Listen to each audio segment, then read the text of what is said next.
आप जानते हैं कि रामायण और महाभारत दोनों महाकाव्यों में एक ऐसा योद्धा था जो उम्र में स्वयं हनुमान जी से भी बड़े थे। एक ऐसा नायक जिसने भगवान विष्णु के वामन अवतार से लेकर श्री कृष्ण के अवतार तक सब कुछ अपनी आंखों से देखा।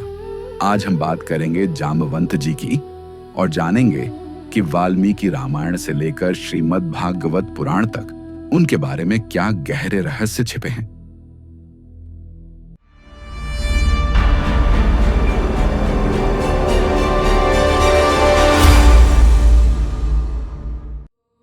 जामवंत जी का जन्म किसी गर्भ से नहीं हुआ था।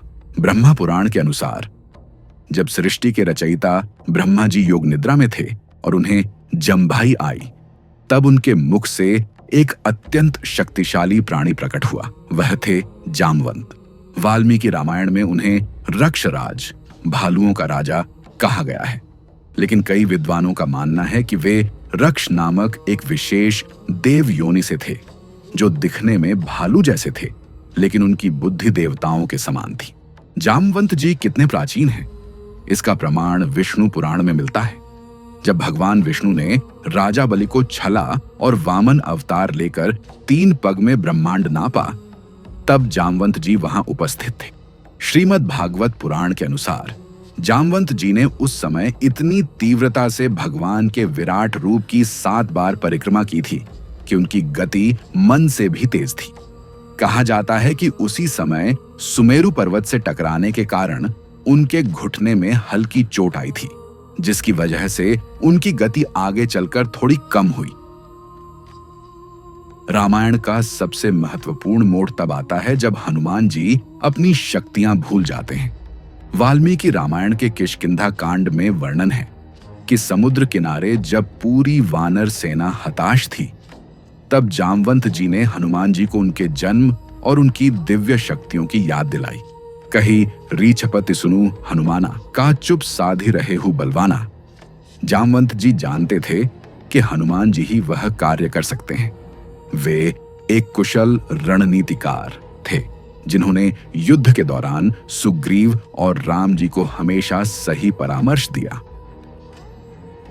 जामवंत जी की शक्ति का सबसे बड़ा प्रमाण द्वापर युग में मिलता है। श्रीमद् भागवत पुराण के 10वें स्कंद अध्याय 56 में स्यमंतक मणि की कथा आती है। श्री कृष्ण उस मणि को ढूंढते हुए जामवंत जी की गुफा में पहुंचे।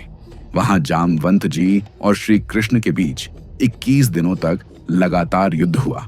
जब जामवंत जी थकने लगे, तब उन्हें एहसास हुआ कि उनके आराध्य प्रभु श्री राम ही कृष्ण के रूप में आए हैं। उन्होंने अपनी पुत्री जामवंती का हाथ श्री कृष्ण को सौंपा और वह प्रसिद्ध मणि भी उन्हें भेंट कर दी। हिंदू धर्म ग्रंथों में जामवंत जी को चिरंजीवियों की श्रेणी में भी गिना जाता है। हालांकि कुछ सूचियों में नाम अलग होते हैं, पर जामवंत जी को कल्पांत जीवी माना गया है।